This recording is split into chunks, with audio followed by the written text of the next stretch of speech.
যুক্তরাষ্ট্রে অনুষ্ঠিত জাতিসংঘের অধিবেশনে বাংলাদেশের অন্তর্বর্তীকালীন সরকারের প্রধান উপদেষ্টা ডক্টর মোহাম্মদ ইউনূসের অংশগ্রহণের কথা ছিল নির্ধারিত। চারিদিকে শোনা যাচ্ছিল আমেরিকার প্রেসিডেন্ট জো বাইডেন সহ বিশ্ব নেতাদের সাথে ডক্টর মোহাম্মদ ইউনূস দ্বিপাক্ষিক বৈঠক করবেন।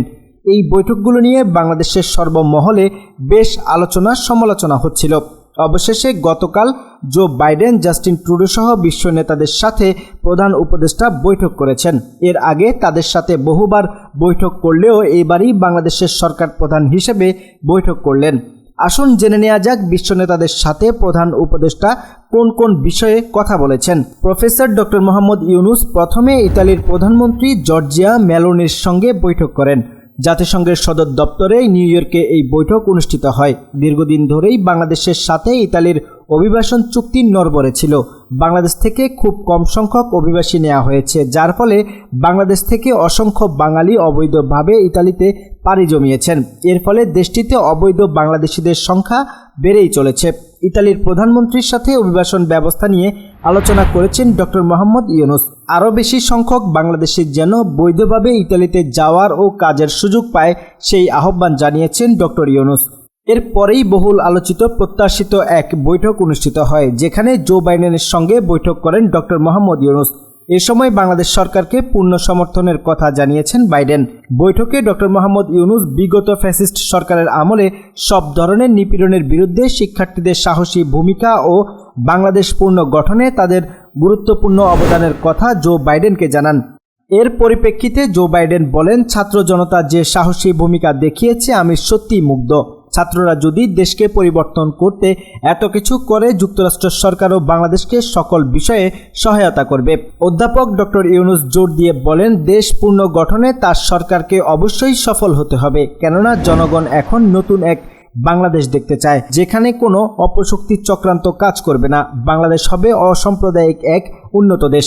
এছাড়াও এই বৈঠকে দুজনকে খুব হাস্যোজ্জ্বলভাবে দেখা যায়।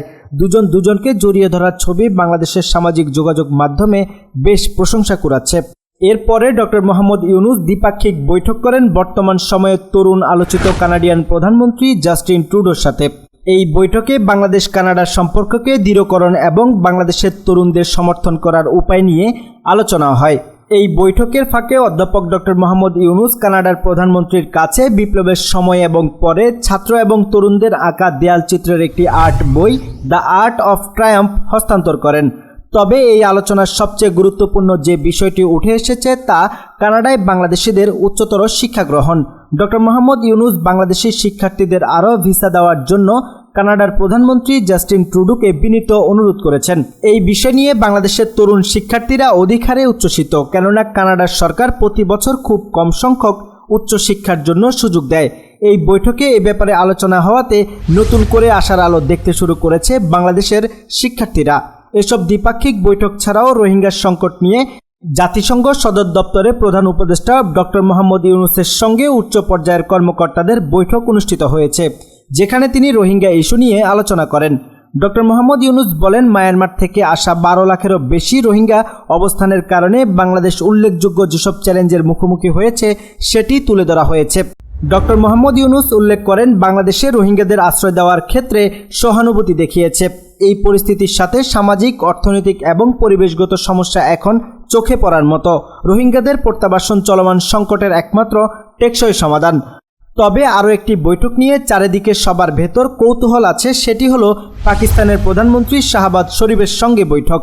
তবে ডক্টর মোহাম্মদ ইউনূসের সাথে পাকিস্তানের প্রধানমন্ত্রী শাহবাজ শরীফের সঙ্গে বৈঠক না হলেও সাক্ষাৎ হয়েছে এমন একটি ছবি সোশ্যাল মিডিয়াতে প্রকাশিত হয়েছে। তবে বাংলাদেশের প্রতিটি জনগণ অপেক্ষা করে আছে কখন জাতিসংঘের অধিবেশনে সব বিশ্ব নেতাদের সামনে ডক্টর মোহাম্মদ ইউনূস চূড়ান্ত বক্তব্য রাখবেন এবং বাংলাদেশের সমস্যার কথা তুলে ধরবেন।